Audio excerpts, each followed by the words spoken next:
आनंद। ओम सच्चिदानंद। ओम सच्चिदानंद।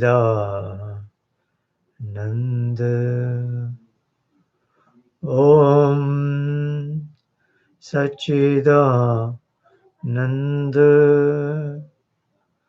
ओम सच्चिदानंद। ओम सच्चिदानंद। ओम सच्चिदानंद। ओम सच्चिदानंद। ओम सच्चिदानंद। ओम सच्चिदानंद।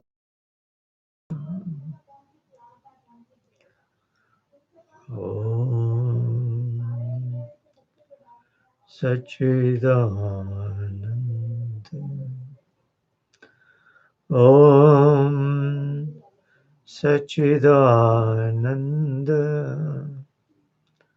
ओम सच्चिदानंद। ओम सच्चिदानंद। ओम सच्चिदानंद। ओम सच्चिदानंद। ओम सच्चिदानंद। नमस्ते। सत्यार्थ प्रकाश एक अध्ययन, इसके 15वें सत्र में आपका स्वागत है। हम द्वितीय समुल्लास के लगभग अंत में हैं। पुस्तक की पृष्ठ संख्या 38 है। पीडीएफ फाइल की पृष्ठ संख्या 30 है। इसका जो अंतिम अनुच्छेद है वो लगभग समाप्त हो ही रहा था। उसको एक बार जल्दी से पढ़ जाता हूँ। तैत्तिरीय उपनिषद का एक वचन दिया है, यानि अस्माकं सूचयितानि तानि त्वयोपास्यानि नो इतराणि। इसका यह अभिप्राय है कि माता पिता आचार्य अपने संतान और शिष्यों को सदा सत्य उपदेश करें और यह भी कहें कि जो जो हमारे धर्म युक्त कर्म है उनका ग्रहण करो और जो जो दुष्ट कर्म हो उनका त्याग कर दिया करो। जो जो सत्य जाने उनका प्रकाश और प्रचार करे। किसी पाखंडी दुष्टाचारी मनुष्य पर विश्वास न करें और जिस जिस उत्तम कर्म के लिए माता पिता और आचार्य आज्ञा देवे उसका यथेष्ट पालन करो। जैसे माता पिता ने धर्म विद्या, अच्छे आचरण के श्लोक, निघंटु, निरुक्त, अष्टाध्यायी अथवा अन्य सूत्र व वेद मंत्र कंठस्थ कराए हों, उनका पुनः अर्थ विद्यार्थियों को विदित करावें। जैसे प्रथम समुल्लास में परमेश्वर का व्याख्यान किया है, उसी प्रकार मान के उसकी उपासना करें।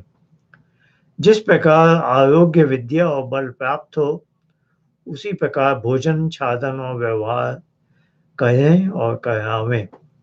अर्थात जितनी क्षुधा हो उससे कुछ न्यून भोजन करें। मद्य मांसादि के सेवन से अलग रहें।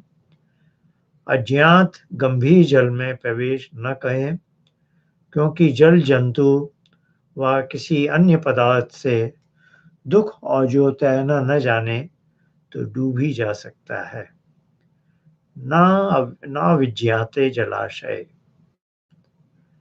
यह मनु का वचन है। अविज्ञात जलाशय में प्रविष्ट होकर स्नानादि न करें। तो यह बहुत सारे डूज एंड डोंट्स लिखे हुए हैं, जो माता-पिता का कर्तव्य है अपने बच्चे को ये बता दें, ताकि उसको आगे के जीवन में सुविधा रहे, जिसका हम मोटे तौर पर अध्ययन पिछली बार कर चुके हैं।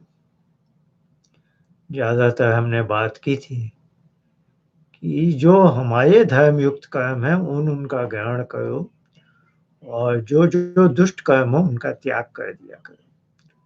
तो ये उपनिषद वचन बोल रहा है कि माता-पिता और आचार्य भी बच्चों को स्पष्ट कर दें कि हम भी कोई परफेक्ट नहीं है, हमारी कुछ गलतियाँ भी हो सकती हैं, पर हमारी जो अच्छाइयाँ हैं उन्हीं को ग्रहण करना है और जो बुराइयाँ हैं उनको ध्यान न देना।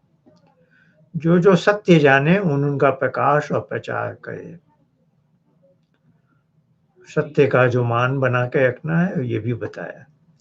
इसके अलावा क्या है, किसी पाखंडी दुष्टाचारी मनुष्य पर विश्वास न करें और जिस क्योंकि कोई दुष्ट गलत व्यक्ति उनको बहकावे में न ले जाए, क्योंकि अब बच्चा बड़ा हो रहा है, घर के बाहर जाएगा, सब तरह के लोगों से मिलेगा, तो किसी की बहकावे में आकर कोई गलत बात न मानना।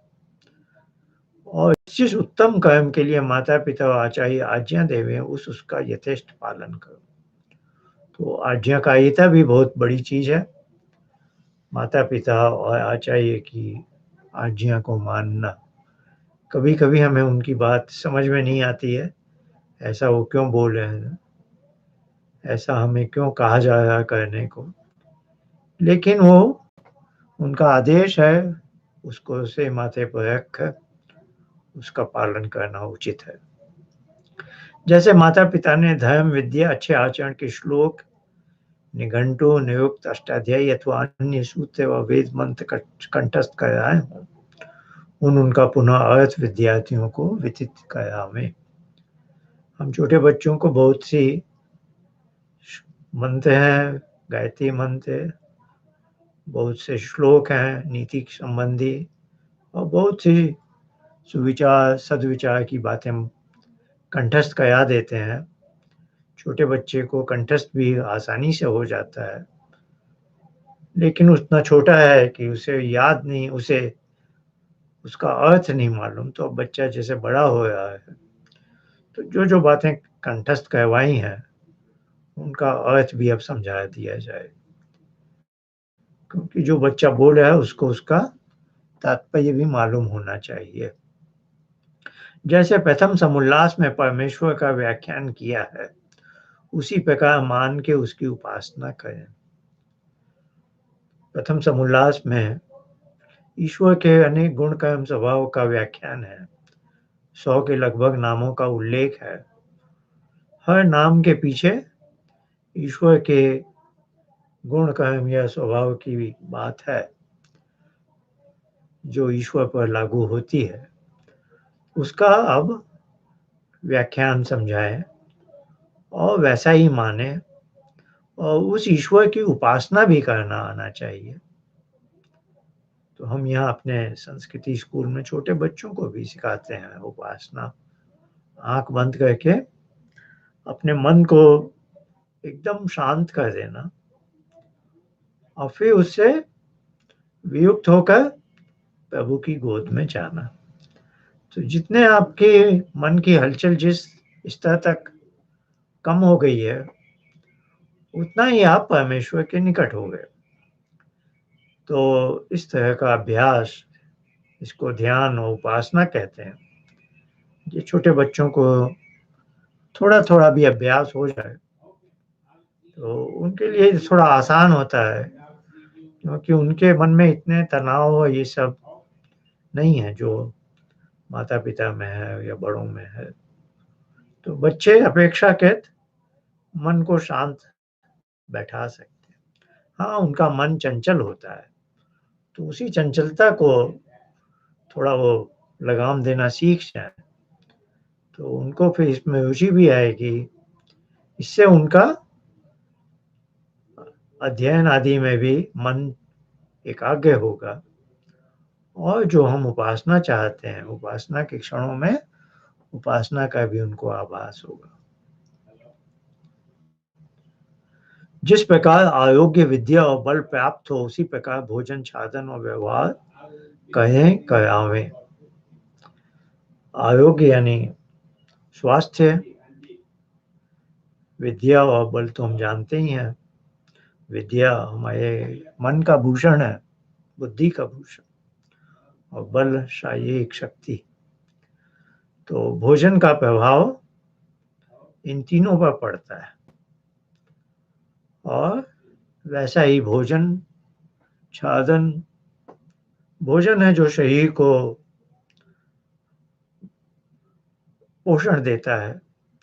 साधन में वो पदार्थ आ जाते हैं जो हमें रोगों से दूर रखते हैं और वैसा ही व्यवहार भी कहें करावें। एक उदाहरण भी दिया, अर्थात जितनी क्षुधा हो, क्षुधा भूख को कहते हैं, उससे कुछ न्यून भोजन करें। तो बच्चे भोजन जैसे मिल रहा है, जितना आपको लेना है ले सकते हैं, कोई सीमा नहीं है और स्वादिष्ट भी है, लेकिन फिर भी बच्चे में आदत आ जाए कि मुझे जितनी भूख है उससे थोड़ा कम खाना है। 3 रोटी की भूख है तो 2 रोटी लेनी है, 1/3 या 1/4 कम। 4 रोटी की भूख है तो 3 रोटी। तो यह जब आदत हो जाती है, ताकि हम जब भोजन की मेज से उठें तो थोड़ी भूख बची हुई हो, तो उससे शुद्ध स्वास्थ्य के लिए अच्छा माना जाता है। तो ये तो मात्रा की बात हो गई। अब क्या खाना है, क्या नहीं खाना है, इसके बारे में बताया। क्योंकि खाना, भोजन ऐसा होना चाहिए जिससे आरोग्य हो, विद्या और बल प्राप्त हो। तो अब निषेध में भी बता दिया, मद्य मांसादि के सेवन से अलग है। तो बच्चे को पता होना चाहिए कि कुछ पेय ऐसे हैं जो हमें हमारे मस्तिष्क पर जाकर वैसा असर करते हैं। तो बच्चा देख है, बड़ी-बड़ी जगह लिखा है, डोंट ड्रिंक एंड ड्राइव, सब जगह आजकल है ना लिखा हो कि मद्य आदि पीकर ड्राइविंग नहीं कर। क्यों? तो बच्चे को मालूम हो कि कुछ पदार्थ ऐसे हैं जिन्हें हम पीते हैं तो हमारे जो मस्तिष्क के तंतु हैं, उनमें ऐसा कुछ परिवर्तन हो जाता है कि हम उतने सजग नहीं हो पाते, उतने अलर्ट नहीं हैं। हमारा रिस्पॉन्स टाइम बढ़ जाता है, तो ड्राइविंग में हमारे से दुर्घटना हो सकती है। अचानक कोई कुछ आया और मैंने ब्रेक लगाने में मुझे विलम्ब हो गया और टक्कर हो गई। तो ऐसे जो पदार्थ हैं जिनसे हमारे मस्तिष्क को की गतिविधि में अवरोध आ जाता है, रुकावट आती है, तो उससे तो आपको विद्या प्राप्ति में भी मुश्किल होगी। आपका मस्तिष्क, आपका मन, आपकी बुद्धि पूरा ध्यान नहीं दे सकेगी तो आप कैसे पढ़ सकते हो? तो कुछ ऐसे पदार्थ हैं और मांस आदि के भी से आपके व्यवहार में, आपके शरीर में बहुत सारे रोग आ सकते हैं और आपका व्यवहार भी थोड़ा क्रोध वाला हो सकता है, क्रूरता हो सकती है। क्योंकि मांस मनुष्य का स्वाभाविक व्यवहार नहीं है, स्वाभाविक आहार नहीं है। इसके बारे में 9वें 10वें समोल्लास में भी विषय आएगा। पर हम जो ईश्वर की सृष्टि की बात करते हैं, हमें ईश्वर की जो बहुत नैसर्गिक नियम है वो समझने चाहिए और मानने चाहिए। जैसे गाय है, घोड़ा, बकरी, हिरण है, जो शाकाहारी पशु हैं, वो मांसाहारी पशुओं के पास नहीं जाते, वो उनसे दूर भागते हैं। क्योंकि उन्हें अपने जीवन का भय होता है कि शेर, चीता, बाघ मुझे मार कर खा जाएँगे। तो ये जो पशु हैं, हिरण है, गाय, बैल है, घोड़ा है, ये मनुष्य के पास आने को तैयार है और मनुष्य के साथ रहना भी इनको अनुचित नहीं लगता। हम इन्हें पाल सकते हैं। इसका मतलब इनकी दृष्टि में मनुष्य मांसाहारी नहीं है और ये बड़े स्वाभाविक हैं। इनके अंदर इन्होंने कुछ इनके ऊपर कोई दूसरी शक्ति का प्रभाव नहीं होता। ये किसी की बातों में नहीं आते। एक पशु हमेशा ही नैसर्गिक नेचुरल व्यवहार करता। वह बहुत नेचुरली शेर, चीता, बाघ से दूर भागता है और मनुष्य के पास आने को तैयार है। इसका मतलब उसकी निगाह में मनुष्य उसे कभी मार के नहीं खाएगा। मनुष्य मांसाहारी होता तो हमारे पास ये पशु नहीं आते। तो ये हमारा स्वाभाविक नेचुरल डाइट है ही नहीं और फिर भी कोई करता है तो बहुत सारे रोग होते हैं, बहुत सारी मुश्किल हो जाती है और बाद में डॉक्टर कभी-कभी कहते हैं कि आपके हार्ट के लिए, आपके इसके लिए, यूरिक एसिड के लिए, कॉन्स्टिपेशन के लिए, बीसियों रोग हैं जो मांस के खाने से होते हैं और इसकी ज़रूरत भी नहीं है क्योंकि बाकी सब दूसरे इतने सारे आहार हैं, उससे हमारा काम चल जाता है। तो हमें वही खाना चाहिए जो शाकाहारी पशु खाने को तैयार है। सीधी-सी बात है, जिस चीज़ को गाय के सामने रख दें और गाय खा सकती है, वही चीज़ हमें खानी चाहिए। जो चीज़ गाय ना खाए, वो हम भी ना खाएँ। फिर प्रैक्टिकल बातें बोल रहे हैं कि जहाँ ज़्यादा एडवेंचर नहीं करना चाहिए कि गहरे जल में और जहाँ पता ही नहीं है कितनी गहराई है, वहाँ कैसे अंदर मगर हो सकते हैं, भयानक पशु भी हो सकते हैं पानी में छिपे हुए। और यदि वैसा जलाशय है जैसे स्विमिंग पूल जैसा है, तो भी ध्यान रखना है जितने यदि तैरना नहीं जानते हैं तो उतनी ही गहराई तक जाना। ये सब छोटे बच्चों को प्रैक्टिकल बातें, तैरना सिखाना, खाना-पीना, व्यवहार, सब बातें ऐसे बता दी हैं। आइए आगे बढ़ते हैं। पृष्ठ 39 पर मनुस्मृति का एक श्लोक है। दृष्टिपूतं न्यसेत् पादं वस्त्रपूतं जलं पिबेत्। सत्यपूतां वदेद् वाचं मनःपूतं समाचरेत्। नीचे दृष्टि कर ऊंचे नीचे स्थान को देख कर चले, वस्त्र से छान कर जल पिए, सत्य से पवित्र करके वचन बोले, मन से विचार के आचरण करे। तो इसके 4 पाद हैं, 4 क्वार्टर हैं। तो चलते समय आंखें नीचे रखें, पाँव कहाँ पड़ रहा है वहाँ देखें, पानी छान कर पिए। आजकल फ़िल्टर वाटर पर सब ध्यान देते ही हैं और जो बोले वो सत्य वचन हो और जैसा भी आचरण हो सोच समझ के करें, मन से विचार के। सब आसान बातें हैं। एक और श्लोक दिया है उन्होंने, माता शत्रु पिता वैरी येन बालो न पाठितः, न शोभते सभा मध्ये हंस मध्ये वको यथा। यह किसी कवि का वचन है। अब उसका अर्थ लिखते हैं। वे माता-पिता अपने संतानों के पूर्ण वैरी हैं, जिन्होंने उनको विद्या की प्राप्ति न कराई। वे विद्वानों की सभा में वैसे तिरस्कृत और कुशोभित होते हैं, जैसे हंसों के बीच में बगुला। यही माता-पिता का कर्तव्य, कर्म, परम धर्म और कीर्ति का काम है, जो अपने संतानों को तन, मन, धन से विद्या, धर्म, सभ्यता और उत्तम शिक्षा युक्त करना। यह श्लोक का बहुत आसान अर्थ है। माता-पिता को अपना दायित्व बता रहे हैं कि आप अपने बच्चे के शत्रु समान हो जाओगे, यदि आप अपने बच्चे की शिक्षा पर ध्यान नहीं देते। तो आजकल तो शिक्षा की प्रमुखता विश्व में सब कोई जानते हैं बहुत से देशों में तो यह अपराध है जब जहाँ आप अपने बच्चे को शिक्षा के लिए आगे नहीं भेजते स्कूल में आदि। तो यही भावना है।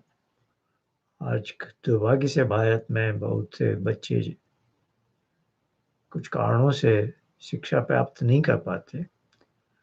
लेकिन अब वहाँ भी ऐसा धीरे-धीरे आने लगा है भारत में भी कि प्राथमिक स्तर की शिक्षा सबको मिले और फिर इससे आगे की भी बात हो रही है। कन्याओं के लिए भी बात हो रही है। तो शिक्षा तो मनुष्य के लिए सबसे प्रथम चीज़ है। तो यहीं पर कह दिया माता-पिता का ये कर्तव्य भी है, कर्म भी और परम धर्म है और कीर्ति का काम है। यानी यदि बच्चा शिक्षित होके अच्छा बनता है तो माता-पिता को ही यश मिलता है। संतानों को तन मन धन से विद्या भी दिलाए, धर्म की शिक्षा भी दे।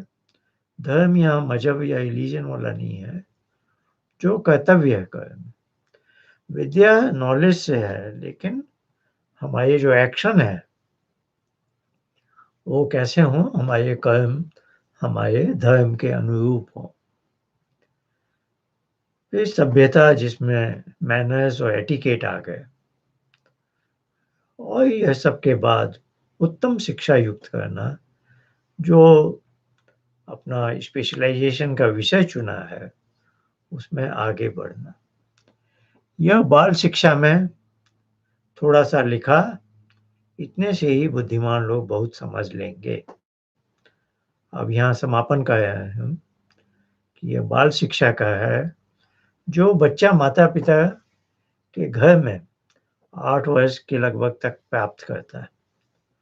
अब आगे का विषय आएगा शिक्षा का, जिसको कह सकते हैं फॉर्मल एजुकेशन, जब वो आचार्य के पास जाएगा।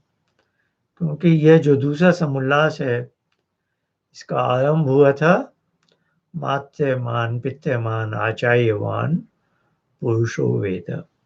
माता-पिता और आचार्य से ही हमें शिक्षा मिलती है कि हम ज्ञान प्राप्त कर सकते हैं और अपने आप को जान सकते हैं, जो कि सबसे शिक्षा का अंतिम उद्देश्य है, स्वयं को जानो। आइए अब तीसरा समुल्लास हम आरंभ करते हैं। ये पृष्ठ 40 है। अथ तृतीयसमुल्लास आरंभ। इसमें व्याख्यान विषय बताया इसका, अथ अध्ययन अध्यापन विधिम व्याख्यास्यामः। अध्ययन और अध्यापन की क्या विधि होनी चाहिए, इसकी व्याख्या की जाएगी। अब तीसरे समुल्लास में पढ़ने का प्रकार लिखते हैं, संतानों को उत्तम विद्या, शिक्षा, गुण कर्म और स्वभाव रूप आभूषणों का धारण कराना माता-पिता, आचार्य और संबंधियों का मुख्य कर्म है।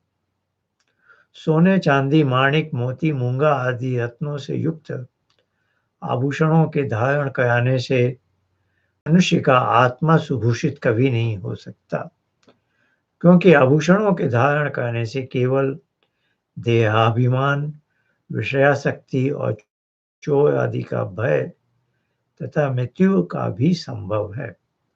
संसार में देखने में आता है कि आभूषणों के योग से बालकादिकों का मृत्यु दुष्टों के हाथ से होता है। तो पहले इन्होंने बताया कि यह समुल्लास तीसरा अध्याय अध्ययन अध्यापन के बारे में, पढ़ाई लिखाई के बारे में। फिर वो कहते हैं संतानों को उत्तम विद्या, शिक्षा, गुण कर्म और स्वभाव रूप आभूषणों का धारण कराना। विद्या और शिक्षा को बताने के लिए एक दृष्टांत बताया कि जैसे ये एक आभूषण है, जो हमारे संचित गुण, हमारे कर्मों को, हमारे स्वभाव को जैसे सुशोभित करते हैं। यह माता-पिता, आचार्य और संबंधियों का मुख्य कर्म है। फिर वो कहते हैं जो दूसरे आभूषण होते हैं, सोने, चांदी, माणिक, मोती, मूंगा आदि रत्नों से युक्त आभूषणों के। इनके धारण करने से केवल देहाभिमान, एक अपने शारीरिक सौंदर्य का अभिमान, विषयासक्ति यानी विषयों के प्रति आसक्ति, वो देखने में अच्छा लग रहा है तो ये एक जो भावना है। फिर चोर आदि का भय, ये मूल्यवान चीजें हैं, इनको कोई चुरा लेकर जाएगा, मुझे बहुत संभाल कर रखनी है। तथा मृत्यु का भी संभव है, क्योंकि कभी-कभी दुष्ट लोग एक बच्चे को उसके आभूषण पाने के लिए उसको दंड भी दे सकते हैं, उसका हानि कर सकते हैं और यहाँ तक कि उसकी मृत्यु का भी कारण हो सकता है। फिर लिखते हैं, संसार में देखने में आता है कि आभूषणों के योग से बालकादिकों का मृत्यु दुष्टों के हाथ से होता है। ऐसा हम यदा-कदा सुनते भी हैं। महर्षि दयानंद के जीवन की भी एक घटना है कि जब वो बच्चे नहीं हैं, वो 22 साल से थोड़े बड़े हैं और घर से निकल पड़े हैं शिक्षा प्राप्त करने के लिए, पर बिना बताए निकले हैं। तो उस समय वे संपन्न परिवार के हैं, तो उनके शरीर पर आभूषण भी थे। तो घर से निकलने के कुछ दिनों के बाद ही कुछ दुष्ट आदि लोगों ने, पाखंडी लोगों ने उनके आभूषण उनसे उतरवा लिए और अपना लेकर खिसक गए। तो क्या है, उनका मृत्यु जैसा तो नहीं हुआ, पर हाँ, उनसे ले लिया गया, छीन लिया गया, जैसा भी आप समझिए। पर हाँ, उन्हें अपना जीवन एक दूसरी जगह ले जाना था, जहाँ उन आभूषणों का कोई महत्व भी नहीं था, तो उन्हें कोई ऐसा कष्ट भी नहीं हुआ। आइए अब एक श्लोक है, विद्या विलास मनसो धृत शील शिक्षा सत्यव्यता हित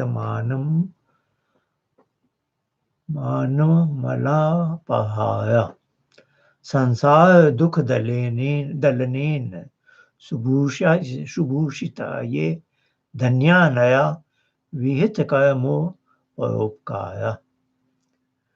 तो इसका अनुवाद लिख रहे हैं, जिन पुरुषों का मन विद्या के विलास में तत्पर रहता है, सुंदर शील स्वभाव युक्त, सत्य भाषणादि नियम पालन युक्त और अभिमान अपवित्रता से रहित, अन्य की मलिनता के नाशक,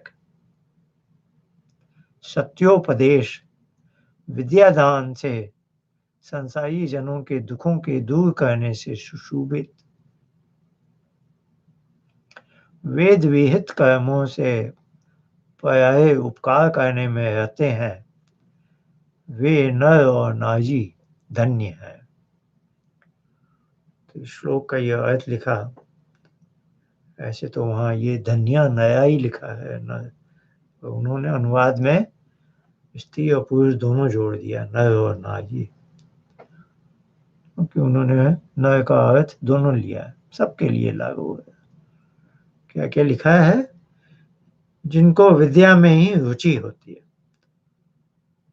बहुत से बच्चे होते हैं जिन्हें विद्या में बहुत रस मिलता है, बड़े मनोयोग से पढ़ते हैं, लिखते हैं, और कुछ बच्चे हैं जिन्हें जबरदस्ती बैठाना पड़ता है। तो इस स्वभाव की प्रशंसा की है जिन्हें स्वभाव से ही विद्या प्राप्ति में रुचि हो।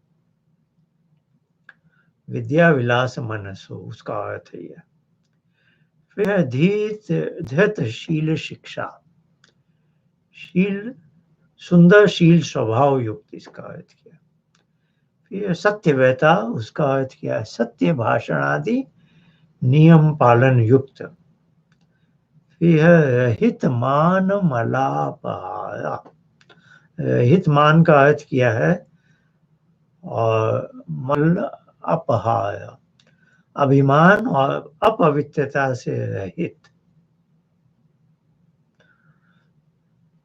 कुछ निषेध वाली बातें है ना, रहित शब्द है, तो अहित के आगे क्या है? मान मल अपहाय। तो अभिमान अपवित्रता से रहित, अन्य की मलिनता के नाशक, अपहाय। अब द्वितीय जो उत्तरार्ध है, संसार दुख दलनेन, तो इसका अर्थ किया उन्होंने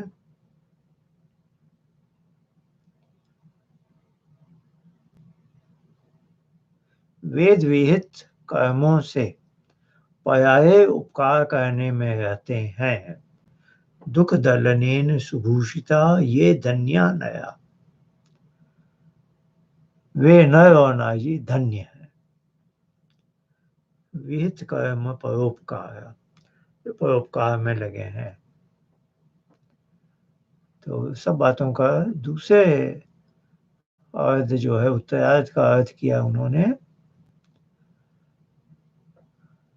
सत्योपदेश विद्यादान से संसारी जनों के दुखों के दूर करने से सुभूषित, वेद विहित कर्मों से पर्याय उपकार करने में रहते हैं, वे नर और नारी धन्य।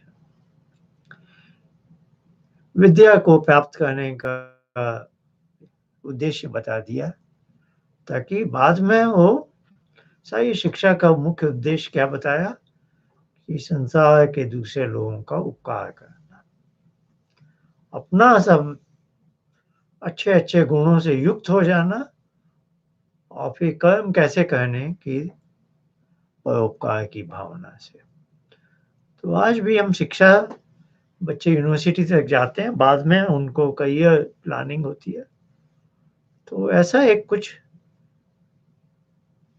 व्यवसाय या व्यवसाय चुनते हैं जिससे जनसामान्य को, समाज के लोगों को लाभ हो। सब, हर कोई वैसा ही काम करे, एक बिजली मिस्त्री, प्लम्बर हो, राज मिस्त्री हो, मजदूर हो, किसान हो, हर कोई इसलिए कि दूसरों का उपकार हो। तो यही बात इधर बता दी गई कि कर्म ऐसे हों और दूसरों के दुख और उनका नाश करते हैं। आगे लिखते हैं, इसलिए 8 वर्ष के हों तभी लड़कों को लड़कों की और लड़कियों को लड़कियों की शाला में भेज देवे। 8 वर्ष के बाद घर में नायक। जो अध्यापक पुरुष व स्त्री दुष्टाचारी हों उनसे शिक्षा न दिलावे, किंतु जो पूर्ण विद्या युक्त धार्मिक हों वे ही पढ़ाने और शिक्षा देने योग्य हैं। तो पहले तो ऐसा लिख दिया कि जैसे कंपलसरी एजुकेशन, ये भी है लड़कों को लड़कों की पाठशाला और लड़कियों को लड़कियों की, यानी उनका ऐसा निर्देश है कि बालक और बालिका की अपनी अपनी पाठशाला हो, गुरुकुल हो। फिर अध्यापक विद्वान तो हो, लेकिन साथ ही साथ उसका आचार भी अच्छा। अब जो अध्यापक स्कूल के बाहर समझिए स्मोकिंग कर रहा है और स्कूल में शिक्षा देते समय स्मोकिंग से होने वाले हानि भी सिखा रहा है, तो उसके आचरण और उसकी बातों में बच्चों को सामंजस्य नहीं दिखाई देता। तो अध्यापक चाहे स्त्री है या पुरुष है, बच्चों के, लड़कों की पाठशाला में पुरुष हैं, लड़कियों की पाठशाला में महिलाएं हैं, उनका आचार विचार भी अच्छा हो। आचार्य शब्द ऐसे ही बना है जिनका आचरण अच्छा हो।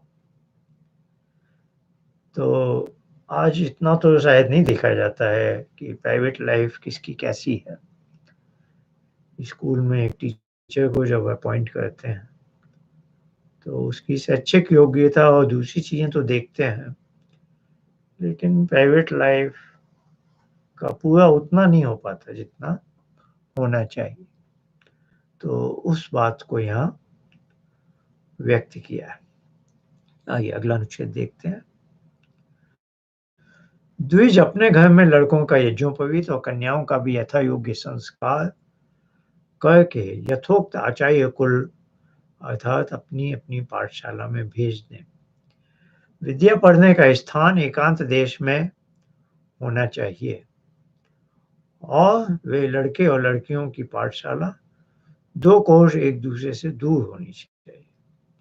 जो वहाँ अध्यापिका, अध्यापक पुरुष व भेद्य अनुचर हों, वे कन्याओं की पाठशाला में सब स्त्री और पुरुषों की पाठशाला में पुरुष रहें। स्त्रियों की पाठशाला में 5 वर्ष का लड़का और पुरुषों की पाठशाला में 5 वर्ष की लड़की भी न जाने पावे। अर्थात जब तक वे ब्रह्मचारी व ब्रह्मचारिणी है, तब तक स्त्री व पुरुष का दर्शन, स्पर्शन, एकांत सेवन, भाषण, विषय कथा, परस्पर क्रीड़ा, विषय का ध्यान और संग इन 8 प्रकार के मैथुनों से अलग है और अध्यापक लोग उनको इन बातों से बचावें, जिससे उत्तम विद्या, शिक्षा, शील, स्वभाव, शरीर और आत्मा के बलयुक्त होकर आनंद को नित्य बढ़ा सके। इस पूरे अनुच्छेद का भाव यह है कि बालकों का संपर्क कन्याओं से न हो सके और बालिकाओं की पाठशाला या गुरुकुल में पुरुषों का प्रवेश न हो, इस बात पर बहुत जोर दिया है। और जो पहले एक बार हम देख चुके हैं दूसरे समोल्लास में 8 प्रकार के मैथुन बताए हैं, उनसे बचे रहने का उपदेश है। आज के युग में हमें थोड़ी ये बातें बहुत कठिन और अव्यवहारिक भी लग सकती हैं। और आज हम देख रहे हैं बहुत सारी समस्याएं जो स्कूल में लड़के लड़कियों का साथ होने से उनका ध्यान पढ़ाई के अलावा कहीं और ज़्यादा चला जाता है और उन विषयों में वो अधिक रुचि लेते हैं, डेटिंग आदि भी करते हैं वैसे। तो शिक्षा के क्षेत्र में तो हमारी प्राचीन जो पद्धति थी उसमें अच्छी तरह से सीमाएं बांध दी गई थी कि विवाह के पहले का जो ब्रह्मचर्य का काल है उसमें आपका ध्यान विद्या प्राप्ति में ही हो और गृहस्थ आश्रम में जाने का जब समय आएगा तब विवाह के बाद चले जाओ, वो भी आवश्यक है। लेकिन तब तक उसके पूर्व तक इन सब चीज़ों से दूर रहना है। तो हमें ये बातें थोड़ी अव्यवहारिक लग सकती हैं, लेकिन इनका अपना महत्व है। अब बता रहे हैं अगले अनुच्छेद में, पाठशालाओं से 1 योजन अर्थात 4 कोस दूर ग्राम व नगर रहे। अर्थात जो पाठशालाएं हैं, आचार्य कुल हैं, गुरुकुल हैं, वो गांव की सीमा से, नगर की सीमा से दूर है। सबको तुल्य वस्त्र, खान पान, आसन दिए जाएं, चाहे वह राजकुमार व राजकुमारी हो, चाहे दरिद्र के संतान हो, सबको तपस्वी होना चाहिए। अब यहाँ बताया कि सबके एक जैसा है वहाँ पर, चाहे कोई बच्चा राजघराने का है या कोई गरीब परिवार का है, कोई डिस्क्रिमिनेशन नहीं है। सबको एक ही तरह से खाना पीना है, सबके कपड़े भी एक जैसे हैं, सबको, क्योंकि ये रेजिडेंशियल स्कूल की बात चल रही है, आचार्य कुल गुरुकुल है, तो वहाँ पर सबका सब कुछ एक जैसा। हमारी पुरानी परंपरा है समाजवाद की कि हर बच्चे को बराबरी का मौका मिल रहा है, किसी के पास कोई वैसी विशेष एडवांटेज नहीं है। आज भी कोई धनी है वो अपने स्पेशल पब्लिक प्राइवेट स्कूल में भेज देते हैं, लेकिन इसमें जो भाव दिया गया है, बताया गया है, यह सरकार का दायित्व है कि शिक्षा का अवसर बिना किसी भेदभाव के सबको दिया जाना चाहिए। तो उसको इन्होंने व्यक्त किया बड़ा जोर देकर और उन्होंने बता भी दिया है। क्यों? क्योंकि सबको तपस्वी होना चाहिए। विद्यार्थी जीवन आराम का नहीं है और उस आयु में बच्चे कठोर सब करते हैं खेल-कूद में। दौड़ना, धूप ऊपर जाना, मेहनत करना, अच्छे मन से करते हैं और ये उनके लिए अच्छा है। और छोटे बच्चों को फ़र्क नहीं पड़ता। हम भी जब विद्यार्थी जीवन में आपके साथ एक ही कक्ष में किसके साथ आप रहते हैं, उनके साथ आपकी मैत्री हो जाती है और चलती रहती है। छोटे बच्चे में भेदभाव का भावना नहीं है बिल्कुल। तो इन सबको ये स्वाभाविक है। उसी स्वाभाविक बात को उन्होंने एक नियम के अंतर्गत डाल दिया। आगे लिखते हैं, उनके माता-पिता अपने संतानों से व संतान अपने माता-पिताओं से न मिल सकें और न किसी प्रकार का पत्र व्यवहार एक-दूसरे से कर सकें, जिससे संसारी चिंता से रहित होकर केवल विद्या बढ़ाने की चिंता रखें। तो यहाँ थोड़ा कठोर लग सकता है, लेकिन अब ये भी एक परिवार है, आचार्य कुल शब्द है, गुरुकुल है। अब इस परिवार में वो आ गए हैं जहाँ बहुत सारे बच्चे हैं, छोटे-बड़े, और इस परिवार में वो घुल-मिल जाते हैं और उन्हें बताया जा रहा है कि अब तुम्हें संसार की जो दूसरी बातें हैं, उनमें व्यर्थ की चिंता न करें। जब भ्रमण करने को जाएँ, तब उनके साथ अध्यापक रहें, जिससे किसी प्रकार की कुचेष्टा न कर सकें और न आलस्य प्रमाद करें। तो जो एजुकेशनल टूर वगैरह की बात होती है, उस तरह का यात्राओं का, क्योंकि बच्चे का पूरे विकास के लिए उसे संसार की और चीज़ें देखनी भी चाहिए। कुछ तो स्थानीय हो सकती हैं, जैसे चिड़ियाघर है, म्यूज़ियम आदि हैं, बहुत सारी चीज़ें। बच्चों को अध्यापक ले जाते हैं और कभी-कभी दूर नगरों में भी, दूसरे नगरों में भी। तो ये सब सुपरवाइज़्ड हों, साथ में अध्यापक हैं और इस तरह के यात्रा कार्यक्रम में भी वो कुछ गलत काम ना कर सकें। तो अध्यापक का दायित्व होता है कि जैसे वह माता-पिता की तरह सब बच्चों की ऊपर दृष्टि रखता है, उनका सही विकास हो इसका पूरा ध्यान रखता है। आगे मनुस्मृति के एक श्लोक का एक अंश लिखे हैं, कन्यानाम संप्रदानम च कुमाराणाम च रक्षणम। इसका अभिप्राय यह है कि इसमें राज नियम और जाति नियम होना चाहिए कि 5वें अथवा 8वें वर्ष से आगे अपने लड़कों और लड़कियों को घर में न रख सकें। अब कंपल्सरी एजुकेशन की बात लिखी, जो अभी दूसरे समोल्लास में भी हमने देखी ही थे कि ऐसा कठोर नियम होना चाहिए कि घर में कोई बच्चा रख ही ना सके जब उसके अध्ययन का समय आ जाए। पाठशाला में अवश्य भेज देवें, जो न भेजे वह दंडनीय हो, अर्थात दंड का भी प्रावधान है। प्रथम लड़कों का यज्ञोपवीत घर में ही हो और दूसरा पाठशाला में आचार्य कुल में हो।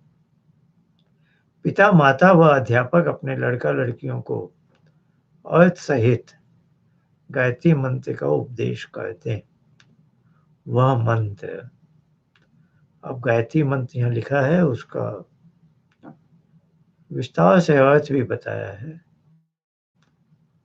इसके पीछे की भावना है कि आप यदि संस्कार विधि देखेंगे तो उपनयन संस्कार की मैं बात कर रहा था, जो बच्चे का आचार्य कुल में एडमिशन के बराबर है।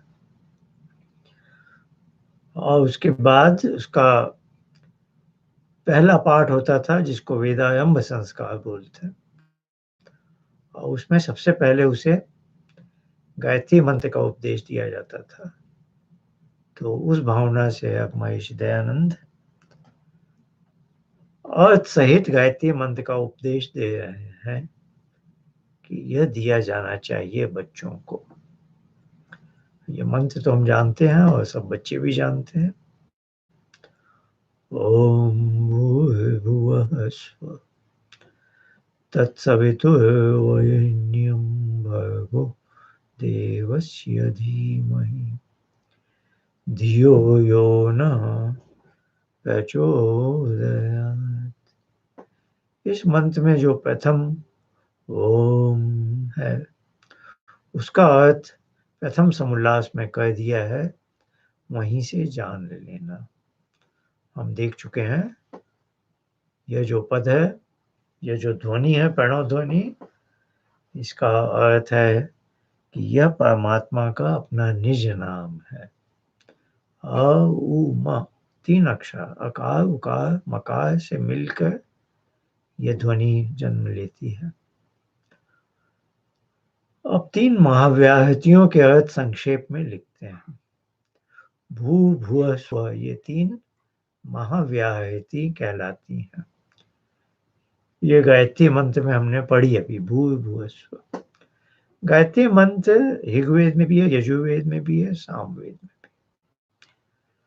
कभी ये 3 महाव्याहतियों के साथ है और कभी कभी इनके बिना भी है। तब यह मंत्र ऐसे आता है, तत्सवितुर्वरेण्यं भर्गो देवस्य धीमहि धियो यो नः प्रचोदयात्। दोनों रूपों में यह वेद में मिलता है। अब 3 महाव्याहतियों का अर्थ वे हमें बताते हैं। भूयिति वै प्राणः, यह प्राण यति चराचरम जगत स भू स्वयं भूईश्वरः, जो सब जगत के जीवन का आधार, प्राण से विप्रिय और स्वयंभू है, उस प्राण का वे वाचक होके भू परमेश्वर का नाम है। बताया कि भू परमेश्वर का नाम है, जिसका अर्थ प्राण है। प्राण क्या है? जो इस पूरे जगत को चला रहा है, चर और अचर जगत को चला रहा है, सारे जगत के जीवन का आधार है। और हमें इतना भी प्रिय है क्या? अपने प्राणों से भी जो ज्यादा प्रिय है, क्योंकि उसकी कृपा से ही हमारे प्राण भी चलते हैं। और स्वयंभू है, जो दूसरों को जीवन देता है, जीवन का आधार है, लेकिन उसके होने में कोई कारण नहीं है, वो स्वयं अपने आप इस रूप में है।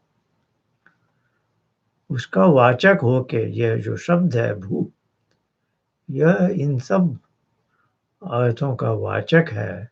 अतः यह परमेश्वर का नाम है, क्योंकि यह परमेश्वर ही पर लागू हो सकता है। अब बताया भुव के बारे में।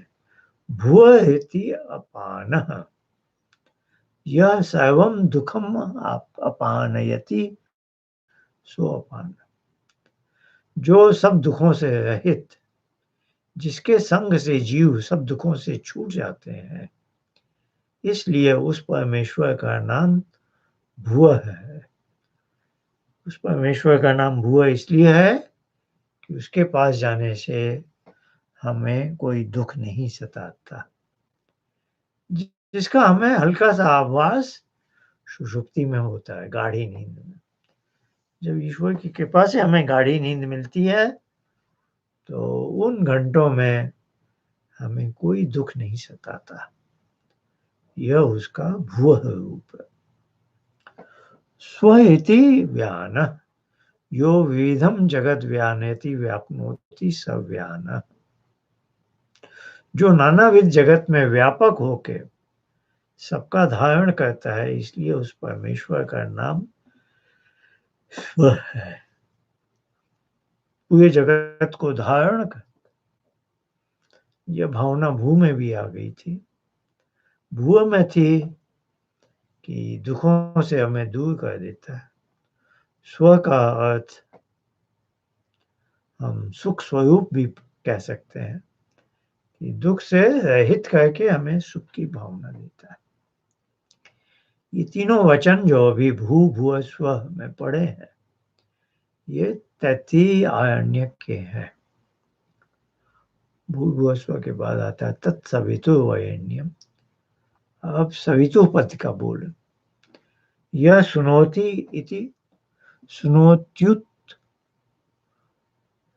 सुनोति उत्पादयति सर्वं जगत् सविता तस्य। जो सब जगत का उत्पादक और सब ऐश्वर्य का दाता है, अतः उसका नाम सविता है। सारे जगत को उत्पन्न करने की क्षमता है और सब तरह के जो ऐश्वर्य हैं उसका दाता।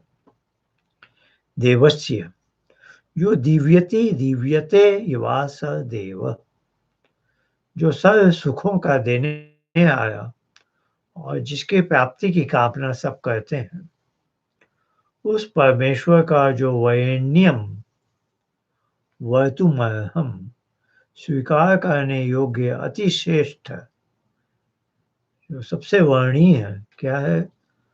भर्गः शुद्ध स्वरूपम, शुद्ध स्वरूप और पवित्र करने वाला चेतन ब्रह्म स्वरूप है।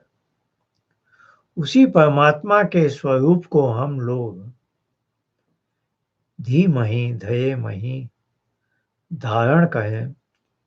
किस प्रयोजन के लिए? कि यह जगदीश्वर जो सविता देव परमात्मा अस्माकं हमारी धिय बुद्धियों को प्रचोदयात प्रेरित प्रेरणा कहे, अर्थात बुरे कामों से छुड़ाकर अच्छे कामों में प्रवृत्त करे।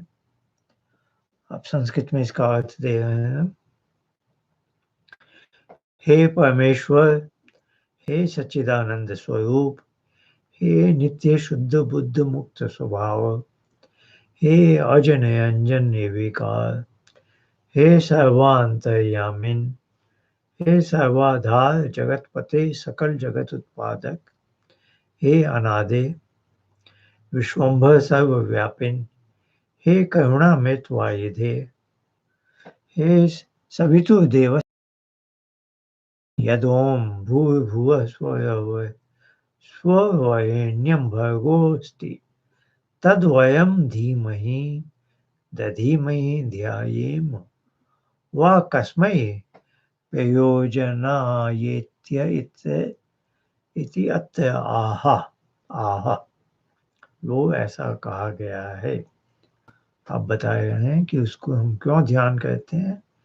फिर कहा, हे भगवान, यह सविता देव परमेश्वर भवान अस्माकं धिय प्रचोदयात् स एव अस्माकं पूज्य उपासनीय इष्ट देवो भवतु, न तो अन्यं भवतु, भवत्तुल्यं भवतो अधिकं च कंचित कदाचिन मन्यामहे। इसका हिंदी अनुवाद बोले हैं। हे मनुष्यों, जो सब समर्थों में समर्थ सच्चिदानंदानंत स्वरूप नित्य शुद्ध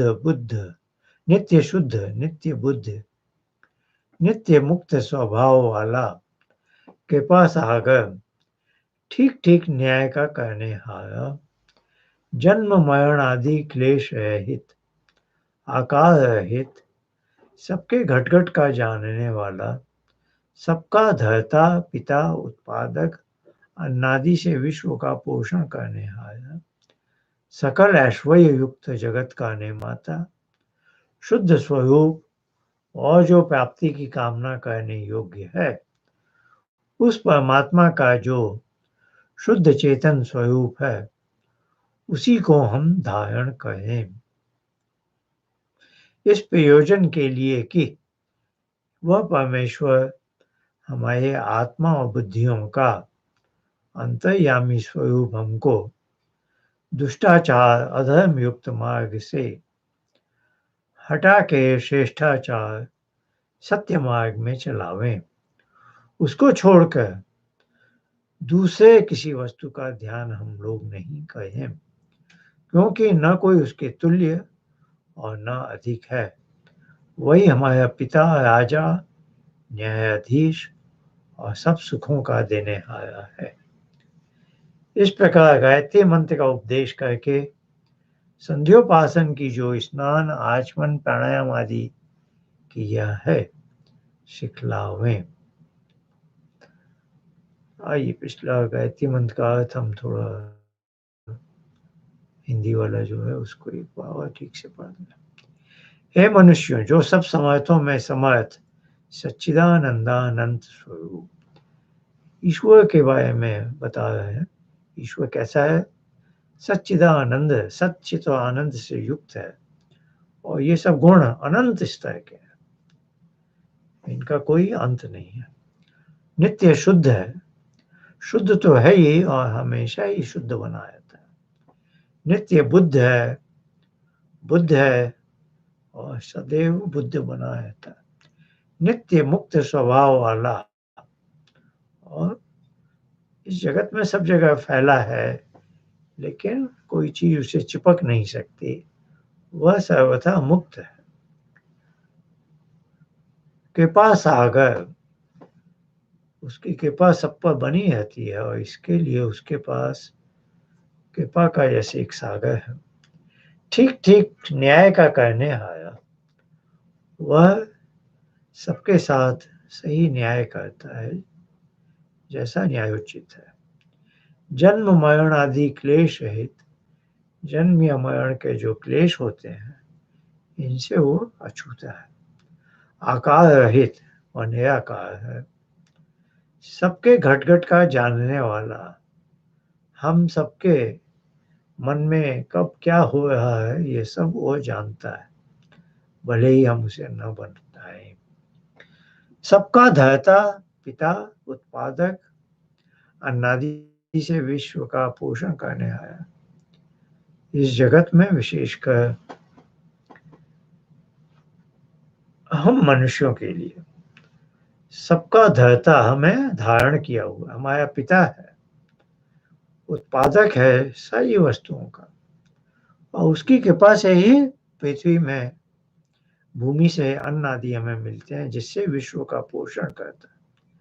सकल ऐश्वर्य युक्त जगत का निर्माता, यह जगत विविध ऐश्वर्यों से भरा हुआ है, इस सब का वह निर्माता है।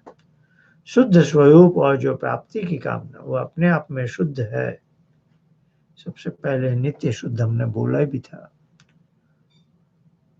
और जो प्राप्ति की कामना के करने योग्य, हर मनुष्य के लिए वो वयनीय है, वर्णीय है, कामना करने योग्य। जैसे हर बच्चे के अंदर स्वभाव से माँ की गोद में जाने की उत्कंठा इच्छा होती है, वैसे ही हम सबके अंदर उसकी गोद में, उसके उपासना में जाने की इच्छा होनी चाहिए।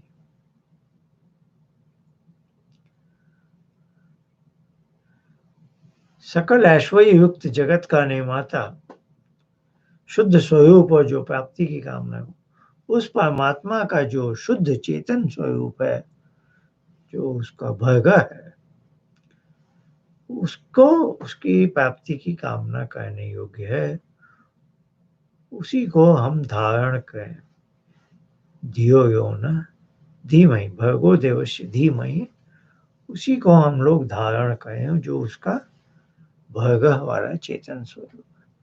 किस लिए कहें वो बताया आगे, इस प्रयोजन के लिए कि वह परमेश्वर हमारे आत्मा और बुद्धियों का अंतर्स्वामी रूप हमको दुष्टाचार अधर्म युक्त मार्ग से हटा के श्रेष्ठाचार सत्य मार्ग से चलावे। तो मुख्य प्रयोजन इस सबका ये बताया कि परमात्मा हमारी बुद्धियों को चलाएगा तो हमें दुष्ट आचरण से दूर रखेगा, अधर्म मार्ग से हटा के श्रेष्ठ आचार सत्य मार्ग में चलाएगा। उसको छोड़कर हमारा गाइड है, पथ प्रदर्शक है, उसको छोड़कर दूसरे किसी वस्तु का ध्यान हम लोग नहीं करें। तो आर्य समाज के दूसरे नियम में भी महर्षि दयानंद ने लिखा है, ईश्वर के सारे गुण कर्म का उल्लेख करने के बाद कि उसी की उपासना करनी योग्य है, किसी और की नहीं।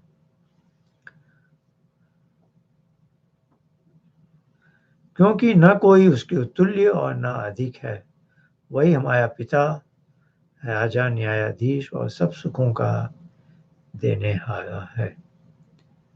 तो बताया कि कोई उसके बराबर भी नहीं है, अधिक होने का तो सवाल ही नहीं उठता। वही हमारा पिता है, राजा है, न्यायाधीश है और सब सुखों का देने आया है और उसी की उपासना हमें करनी चाहिए। तो इस प्रकार हमने गायत्री मंत्र और उसका अर्थ अभी देखा, जिसका बालक को सबसे पहला उपदेश दिया जाता है। अब अगले सप्ताह हम इसी के यहीं से आगे बढ़ेंगे। तब तक के लिए आपसे विदा। बहुत धन्यवाद। नमस्ते।